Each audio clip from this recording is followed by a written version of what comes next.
6 o'clock. So ఎన్ని hours work చేశాను, ఎంత పేమెంట్ వచ్చింది, పెట్రోల్ ఎంత ఖర్చు అయింది, ఎన్ని ట్రిప్స్ చేశాను, మొత్తం ఇన్ఫర్మేషన్ మొత్తం చెప్తాను.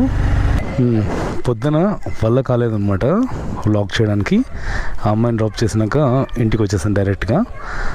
ఏప్రిల్ 12th ఫ్రైడే నైట్ 7:30కి అలా స్టార్ట్ చేసి మార్నింగ్ 4 వరకు 8 hours 21 minutes వర్క్ చేస్తే మనం 19 ట్రిప్స్ చేసాము. అర్నింగ్స్ వచ్చేసి 1551. సో తర్వాత సాటర్డే అర్లీ మార్నింగ్ 4 నుంచి ఒక 2 hours చేశాను అనమాట. 1 hour 58 minutes 4 ట్రిప్స్ చేశాను. 229 టోటల్ అర్నింగ్స్ ఎంత అంటే 1551 ప్లస్ 229 1780. ఇంకా పెట్రోల్ వచ్చేసి మనం 480 దగ్గర స్టార్ట్ చేస్తే 691